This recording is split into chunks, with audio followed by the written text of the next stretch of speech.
তো রাধে রাধে বন্ধুরা, তোমাদের সাথে কিছু কথা শেয়ার করতে এলাম।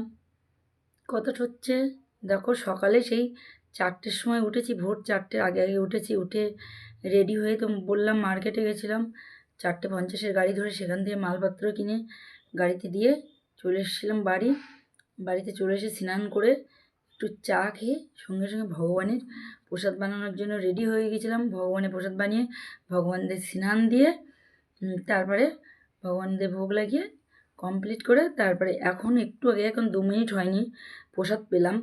প্রসাদ পেয়ে আর ভগবানদের দিয়ে এসছি বিশ্রামে, শয়নে দিয়ে এসে 5টার সময় জাগিয়ে দেবো, 4:30 পৌনে 5টায় দিয়ে টিফিন দেবো।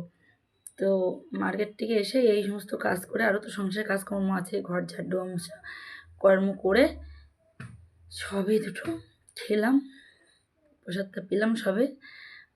প্রসাদ পেয়ে এখন মনে হচ্ছে না যে বাড়িতে বেরোই, কিন্তু কিচ্ছু করার নেই।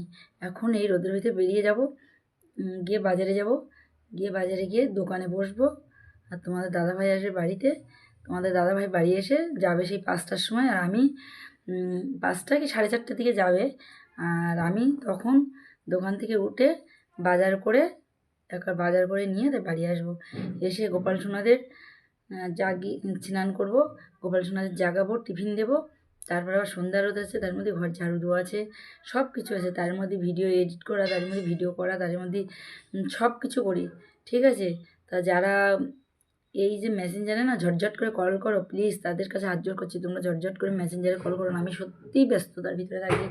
তো যাই হোক, দেখো আমি রেডি হয়ে নিয়েছি, এইভাবেই হাঁটবো, রেডি হয়ে নিয়েছি, এখন বেরোবো। তো ভাবলাম তোমাদের সঙ্গে একটু শেয়ার করে নিই। চোখ দুটো দেখছো কেমন লাল লাল, মনে হচ্ছে ঘুম ঘুম ভাব, কিন্তু কিচ্ছু করার নেই। এখন ঘুমালে মানে ঘুমিয়ে পড়বো, কিন্তু ঘুমানো আর হবে না, আসে রাত্রে।